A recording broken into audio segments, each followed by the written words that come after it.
അഞ്ചാമത്തെ ക്വസ്റ്റ്യൻ നോക്കാം.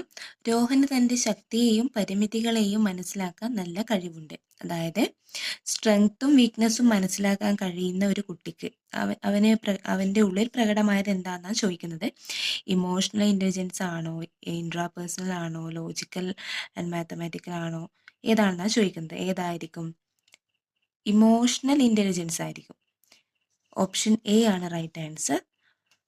അടുത്തത് മുൻകൂട്ടി നിശ്ചയിച്ച പ്രകടന മാനദണ്ഡം. അതായത് മുൻകൂട്ടി നിശ്ചയിച്ചെന്ന് പറഞ്ഞാൽ എന്തായിരിക്കും? ഗ്രേഡൊക്കെ മുൻപേ തന്നെ പറഞ്ഞു വെച്ച, അതായത് കേട്ടറ്റ്, അതുപോലെ തന്നെ നമ്മൾ സാധാരണ യൂണിവേഴ്സിറ്റി എക്സാം പോലത്തെ എക്സാമുകൾ അല്ലേ, അങ്ങനെയുള്ള എക്സാമുകൾ എന്ത് തരം ഗ്രേഡിംഗ് ആയിരിക്കും നമ്മൾ പറയുന്നത്? അബ്സല്യൂട്ട് ഗ്രേഡിംഗ് ആയിരിക്കും. റിലേറ്റീവ് ഗ്രേഡിംഗ് എന്ന് പറയുന്നത് നമ്മുടെ PSC നെറ്റ് എക്സാം പോലെയുള്ളതൊക്കെയാണ് റിലേറ്റീവ് ഗ്രേഡിങ്ങിൽ വരുന്നത്.